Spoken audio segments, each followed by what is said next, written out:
All right, in this video, I want to take a look at how we might use the definition of limit to show that we don't have the right limit.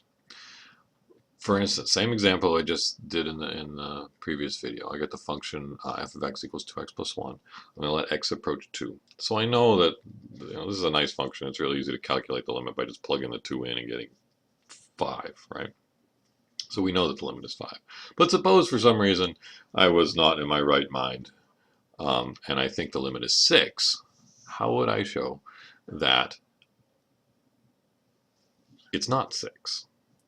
Well, the definition says that if it is 6, then for each epsilon bigger than 0, I can find a delta such that if x is close to 2, then f of x will be close to 6.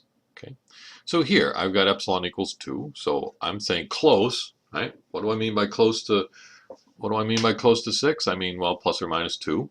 So from minus 4 to plus, so from 6 minus 2 to 6 plus 2. So from 4 to 8. That's a pretty big range, but still, for the moment, bear with me. I think that's what close is. So for this standard of closeness, can I get that close? Well, right now with delta equals 1, some of the x's are falling, some of the y values are falling in that range, but I got some down here that aren't, so maybe I better take delta to be a little smaller. I'm going to take delta to be 0.5. Oops. I grabbed too much here, so let's try that again. Delta equals 0.5.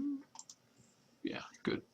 And I can see, all right, now, so for epsilon equals 2, I could take delta equals a half, and all the x's that are as close to 2 or closer than a half, so from 1.5 to 2.5, all of those x values are giving me y values that are within the range that I said I think is close to 6. Okay, so for that epsilon, I found a delta where it works. Okay, well, that's not good enough, right? If it really is the limit, I need to show for every epsilon something happens.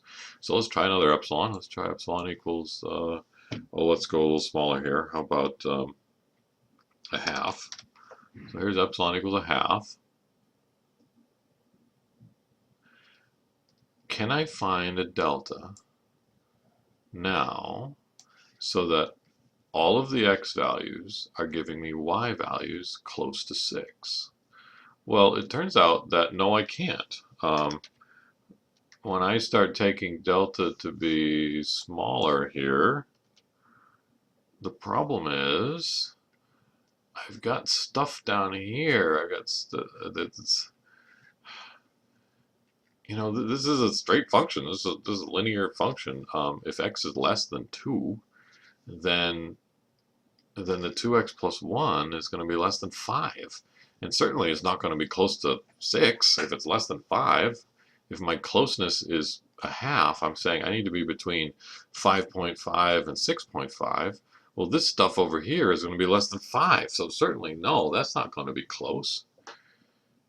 So what have I just done? I've just found one epsilon where there's no delta that will work. There's no delta that will make all of these x values give me y values close to 6. The definition says I have the limit if for every epsilon I can find this delta that works. I've got one epsilon where there's no delta.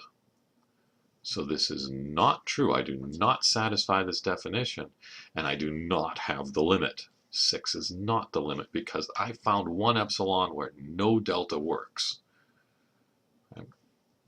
So I think you're pretty probably convinced that 6 is not the limit, but this is why. 5 was the limit because for every epsilon I could find this delta, right? I just said epsilon divided by 2. All right, there's how you might use the definition to show that you don't have a limit.